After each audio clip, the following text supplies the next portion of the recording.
শিশুর জন্মের পর থেকেই রোগের বিরুদ্ধে তার লড়াই শুরু হয়, আর এই লড়াইয়ের সবচেয়ে কার্যকর সুরক্ষা হলো টিকা, বলছেন জনস্বাস্থ্য বিশেষজ্ঞরা।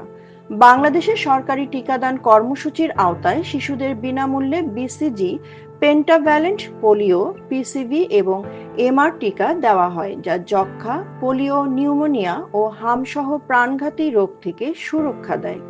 শিশুর জন্মের পর ৬, ১০ ও ১৪ সপ্তাহে পেন্টাভ্যালেন্ট পোলিও ও পিসিভি টিকার ডোজ দেওয়া হয়। ৯ মাসে এমআর, ১৫ মাসে এমআর বুস্টার ও টিটি এবং ১৮ মাসে ডিপিটি ও পোলিও বুস্টার দেওয়া গুরুত্বপূর্ণ।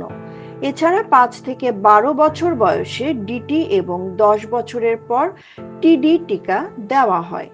মেয়েদের জন্য এইচপিভি টিকা ভবিষ্যতে জরায়ুমুখ ক্যান্সারের ঝুঁকি কমায়। বিশেষজ্ঞরা বলছেন, সময়মতো পূর্ণ ডোজ টিকা না নিলে শিশুর রোগ প্রতিরোধ ক্ষমতা সম্পূর্ণ হয় না। কোনো ডোজ মিস হলেও দেরিতে হলেও তা নেওয়া উচিত। টিকা নেওয়ার পর হালকা জ্বর বা ব্যথা স্বাভাবিক, তবে গুরুতর সমস্যা হলে দ্রুত চিকিৎসকের পরামর্শ নিতে হবে।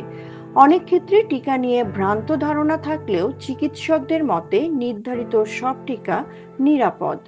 এছাড়া বেসরকারি টিকার মাধ্যমে রোটাভাইরাস, টাইফয়েড, ইনফ্লুয়েঞ্জা, হেপাটাইটিস সহ আরও কিছু রোগ থেকে অতিরিক্ত সুরক্ষা পাওয়া যায়।